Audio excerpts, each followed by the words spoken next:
आजदेखि म पनि देशको सच्चा नागरिक भए। हेलो साथीहरु, सबैलाई स्वागत छ मेरो छोटो मिठो ब्लगमा। आई होप तपाईहरु सबै सन्चै हुनुहुन्छ होला। म पनि एकदमै सन्चै नै छु। आज चाहिँ बिहान बिहान म चाहिँ नुहाउन गइदिए। जाडोको महिना कसले सक्छ नुहाउन? मैले सक्छु नुहाउन। अंकलले म चाहिँ नुहाउन गएका थियौ हैन। शरीरबाट यस्तो बाफ आइराको थियो अनि ट्याक्क घरमा आएर लुगा सुगा लगाएर पुरै रेडी। सबैलाई थाहा नै भइसकेको होला म कता जादै छु भनेर। मैले अगाडि भनिसकेको थिए। जानेवाला चाहिँ भतिज, अंकल अनि हाम्रो पुरी सरकार, भोला सरकार, मम्मी, अंकल अनि दाजु।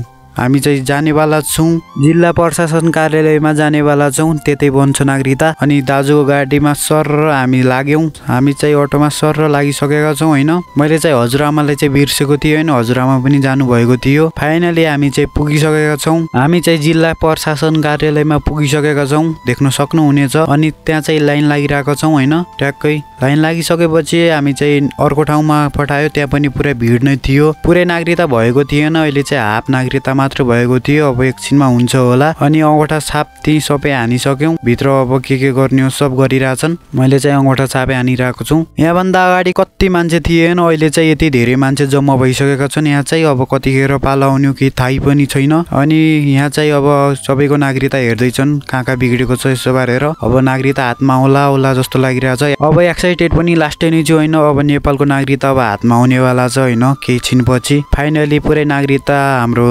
भइसकेको छ। त्यसपछि चाहिँ अब नागरिकता हातमा आइसकेपछि अब राष्ट्रिय परिचय पत्र पनि बनाउनु पर्यो भनेर हामी चाहिँ राष्ट्रिय परिचय पत्र बनाउने ठाउँ गयौं। त्यहाँ चाहिँ भइरहेछ काम। फाइनली त्यो पनि हातमा आइसक्यो हाम्रो। त्यसपछि चाहिँ हामी सर बाइकमा लाग्यौं। अहिले चाहिँ म बाइकमा गइरहेको छु हैन। दाजुसँग सर र दाजु चाहिँ अगाडि म चाहिँ पछाडि गइरहेका छौं। त्यसपछि चाहिँ हामी हाम्रो दरबारमा पुग्यौं हैन। राजाको दरबार, पहिलाको केही वर्ष अगाडिको दरबार। अनि त्यहाँ चाहिँ फोटो सोटा खिच्यौं। अनि त्यहाँबाट सकेर हामी चाहिँ सर अझ घरतिर लाग्यौं। अनि बीच बाटोमा बजारमा रोक्यौं। उहाँलाई चाहिँ यस्तो भोक लागिरहेको थियो कि हैन। गमका गममा चाहिँ समोसा खान लाग्यो हैन। भोक पनि यति लागेको थियो कि मैले चाहिँ 3 वटा समोसा खाइदिए। अनि त्यतिले मात्र पुगेन भनेर अनि चाउमिन मगाए अझै। चाउमिन पनि गमका गम खान थाले। अनि त्यतिले पनि पुगेन भनेर अर्को चाउमिन खाए। तपाईहरु कमेन्ट नराम्रो नगर्दिनु होला। मलाई चाहिँ भोक लास्टै लागिरहेको थियो। त्यसैले चाहिँ मैले खाएको हुँ। आजको लागि यति नै। भेटौँला अर्को ब्लगमा। राधे राधे।